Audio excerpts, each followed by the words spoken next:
Hi, welcome to this Wednesday talk, Wednesday Live. Who are you really? And what identity are you holding? And do they match? That is the topic of this week. Identity.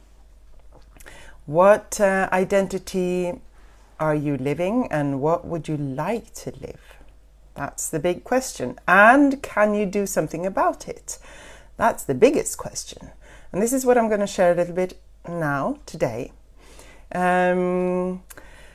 We talked about on Monday a little bit about, I shared some experiences with myself of overextending, of that being the kind of person who sort of overextends herself to help other people, and sometimes pushing my own needs aside for it. And what that does sometimes is, of course, exhaust me or maybe even resent doing it. And there is very often, in connection to these identities that we don't really want to hold, there's very often an ego attached to it. And just as an example, this overextending woman, there's an ego of being the kind one. When I say ego, it's a bit of an image of who you want to be, maybe in this sense, in this case.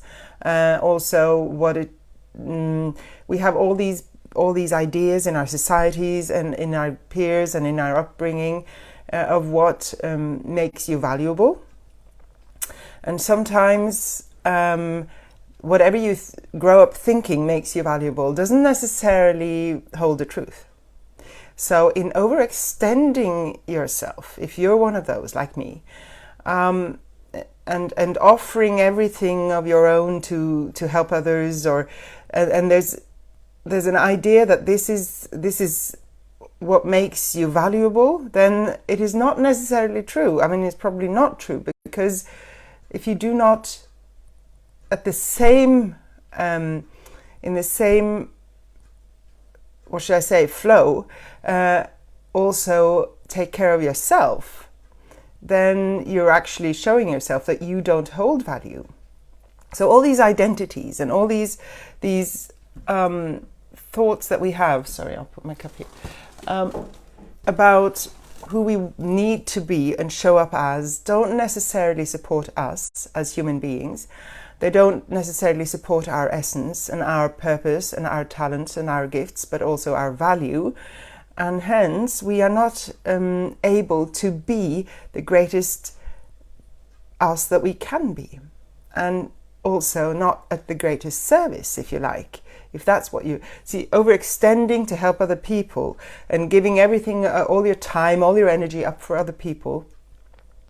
It's an idea of being of service, being, the best thing, or making you valuable. But if you're not, and there's a saying, you can't really pour anything out of an empty cup. So if you do not make sure that you take care of yourself, then you will not be of much service. You'll end up being maybe a victim of yourself. Hence illness, pain, exhaustion, all these things come in and you will have nothing to give. Now, a lot of people talk about this, so this is nothing new. I'm just sharing it from this perspective of holding the identity. Now, if you of course, have a lot of illness or exhaustion in your life, then maybe that has become an identity. And I'm not saying that illness isn't real. Believe me, I understand. And I've helped people, I've worked with people who've had all kinds of illnesses, and I understand that this is absolutely real. But when you hold the identity of being the one who has this illness in your life, maybe it's a chronic, maybe it's something that has come from either from exhaustion or from something else, it doesn't really matter. But if you end up living this illness, or if you end up living a body that doesn't work for you, if you end up being that identity, then in a way you sort of you give away your power to that illness. And again, this is a very touchy subject, so if I step on somebody's toes, I apologize. And I do not believe that you can think, well, it depends on what it is, but I'm not asking you to think yourself or put on the identity of being the healthy person if you cannot do so. But what I would invite you to do is to explore, what is it that you're telling yourself that you are? Are you an overextending person like me? Are you an exhausted person that you will be if you overextend yourself? And I've been there. I used to live the kind of identity that where every other sentence was, I'm exhausted. So I was the exhausted one. And I have a lot of energy. I have a lot of power in myself. But I was living the identity of the one who's always exhausted. And it still pops up. It pops up when I am not able to shift the identity of overextending myself and pushing my boundaries and forgetting myself. I felt it yesterday. I had this, as I mentioned on Monday, there's this injured dog that I'm looking after, and there's a lot of stuff going on around her, and she's very young and she's very excitable and she's supposed to be calm. And yesterday we had a bit of a thing on this tiny little walk that she's allowed to have. And I was completely exhausted, but I did not take the time to sit down and just breathe it out. Rather, I had to go out and do the shopping. I made the dinner for my son. I kept going until suddenly I realized my son went off to volleyball practice, and I realized, okay, it's my time now. And I decided, because of this talk as well that I'm doing here, just so you know, when you share things start to shift in you. So I urge you to share your stories or your thoughts or your experiences, because it invites you to start reflecting and shifting things. But anyway, what happened was I realized, but I don't want to be the exhausted, overextended person anymore. I'm sort of beyond that, but it still came in. And there's a reason it came in. It's because I'm not done with it. And when something comes into your life, some pattern, it's because you're not really finished with it yet, and it gives you an opportunity to look at it. So what I did yesterday, that was a long sentence, sorry, I'll catch my breath. What I did yesterday was I decided I'm the kind of a woman who can help and do a lot, and then I'm also the kind of woman who likes to relax. And this is quite an unusual identity to me, but I decided to hold that identity. I'm the kind of woman who can chill, and just be, not always doing stuff or always going on. And I lay down on the sofa and I just did whatever I wanted. I scrolled a bit on the telephone, a friend called, I chatted with her for a long time that I wouldn't have taken the time for before if I hadn't decided to just relax. And so I'm stepping into not only the identity that I mentioned on Monday, which is actually the business leader that I want to, and I will be, and I am sort of emerging into because I'm developing a business project. I also step into the identity of the woman who, yes, she can push, but she can relax. Do you understand? So if you have something in your life that, and again, as I said on Monday, this is sort of a different angle to the belief systems and the mindsets and the patterns of the past, and we can go digging into those and we can work on it, and that can be very valuable and it can be part of your journey. But I will invite you to explore this because it's quite fun, it's quite exciting, and it doesn't have to be heavy work. Just exploring this feeling of stepping into, holding that feeling, the identity of that person who has whatever behavior or role that you want to have. And I want to bring up this thing about manifestation, because a lot of people talk, and I've practiced it myself as well. Manifestation, you sort of have to go there, you have to live it, you have to feel whatever it is that you want to achieve or happen or come to your life. And you sort of have to pretend that you're there and pretend that you have the feelings and try to really feel it. And that's all fine, and it works in a lot of ways. But sometimes you sort of don't really believe it because you're still the old identity. You're still the old person who lives the life you're living now. So this is a very interesting stepping up, I think, of the game of living the life that you choose, simply by being holding that identity. So on these Wednesdays, I try to share some exercises that you might bring with you. And then at the end here, we'll do a little breathing meditation.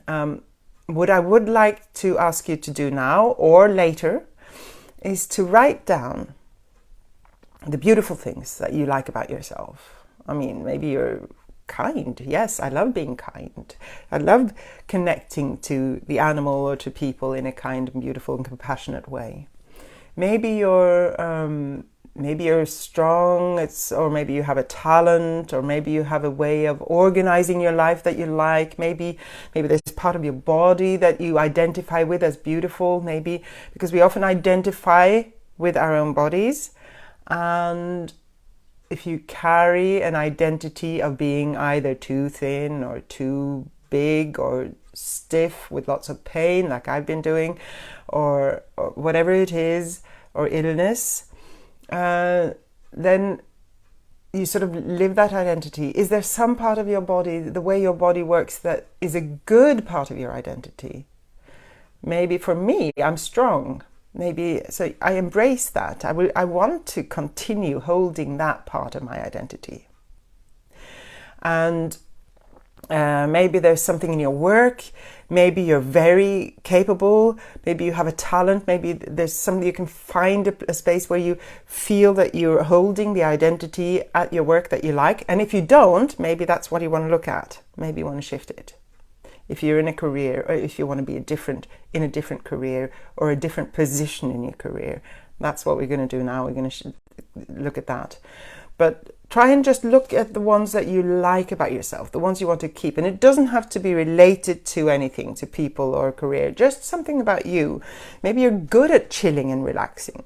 I have a friend she's so good at enjoying, just indulge. I love this, she's like that, and she lives this, and she's like, oh, I just want to chill. This is her thing, and I've always envied that in a way, and now I've chosen to own that in my way. But that kind of, I really want to enjoy this moment. Ooh, I'm going to taste that lovely dish or that glass of wine or whatever. I'm going to really just chill and have a nice moment to myself, or just lie on the sofa, do nothing, because I am the woman who can do that.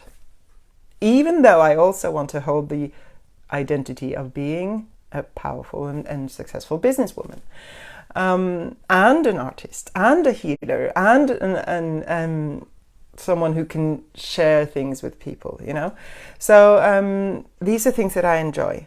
Now, that's the one list.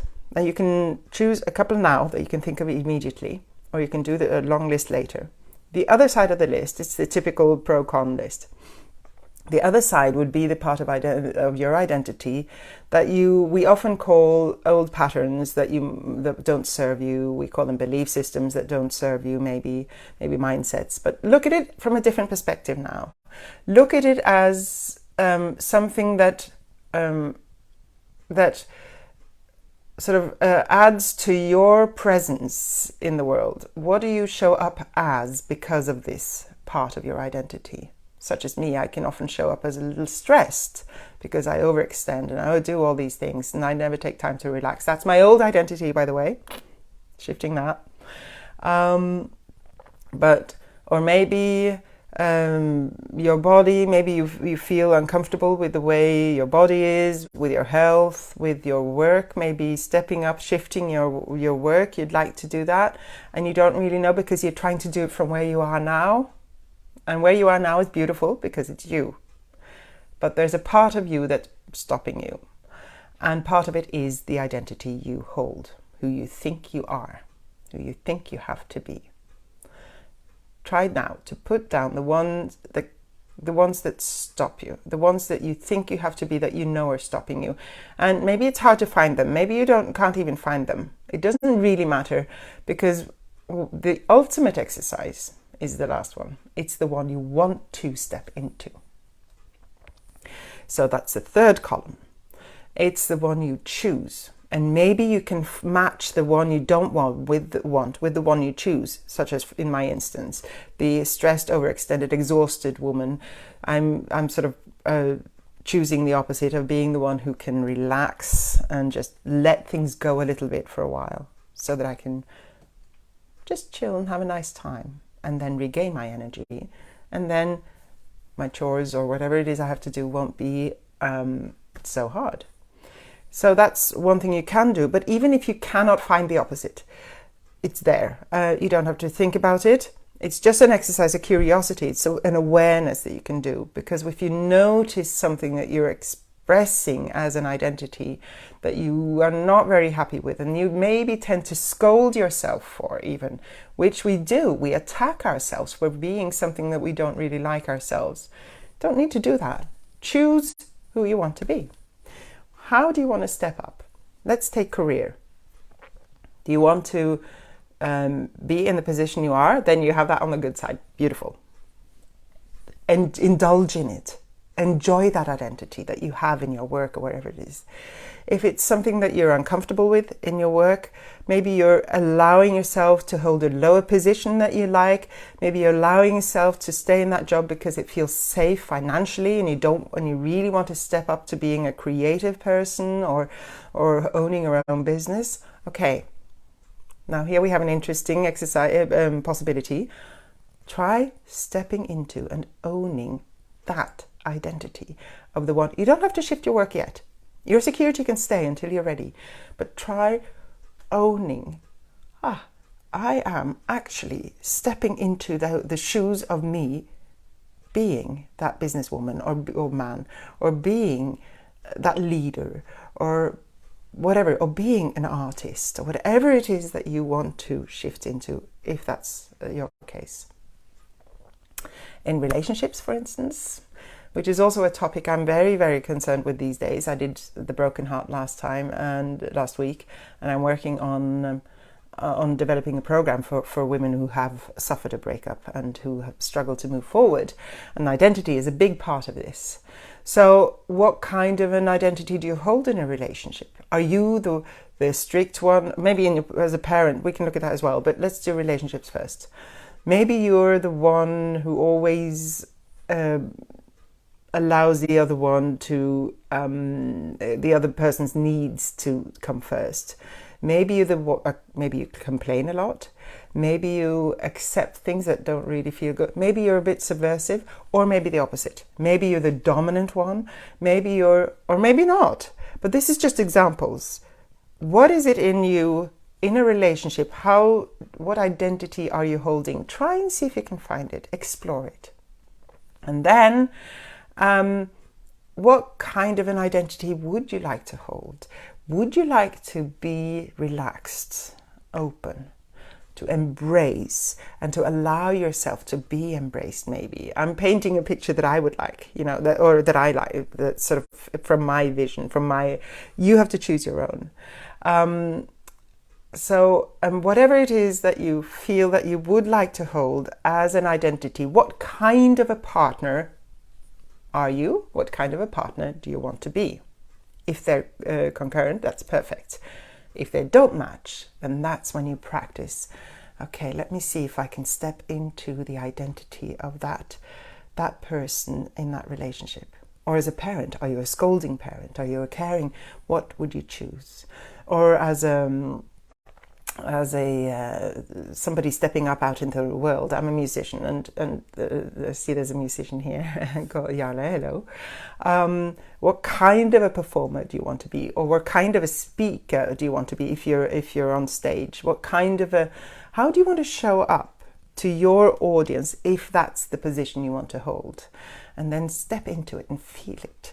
Oh, I am actually the kind of person, okay, in my case, I'm the kind of person who now speaks freely and personally and openly to an audience live on Facebook. Wow, that suddenly stepped into that, and it's great. I'm enjoying it. I'm stepping into being the leader. I step into being the kind of performer. I have stepped into that, the kind of performer who can communicate freely with my audience and do my own music. But it's all about holding it in your body and trying it on and getting it into your spine and feel the energy of it. Wow, that feels pretty cool.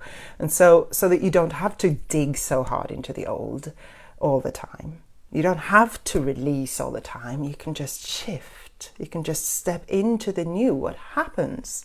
That in the end, if you do this enough, if you really walk around every day feeling like that, in my case, the leader, the business leader, or the musician, or the partner, or the parent that you want to be, then you will start owning it, and there won't be room for the old stuff. It sounds too easy, I know, but it's actually true. It works, I promise. And I'm going to give you an example. As I've been saying, I have a project that I'm creating, a big project. And in order to do so, I have to hold a lot of stuff. I have to hold a big business and employees and clients and all sorts of stuff and concerts and everything. And I've been thinking, poor me, little me, how can I do this? And I've not dared to approach people that I need to talk to in order to help me develop and financially support it. And then I stepped into the leader. I stepped into the woman who actually holds this business. I felt it in a moment, in a flash. It was given to me as an exercise. And I felt it in my spine. I felt it in my energy and in my body, and I'm holding it. And what happened? This happened at the workshop in Cannes last week. What happened when I came home? I instantly wrote an email to that one person that I know really has a lot of influence and that I know a little bit from before, but I was afraid of approaching because I felt, I'm not really a businesswoman. It was easy to write. And what happened? It took 1 hour before he responded, and he has set off time to talk to me about this project. Phew!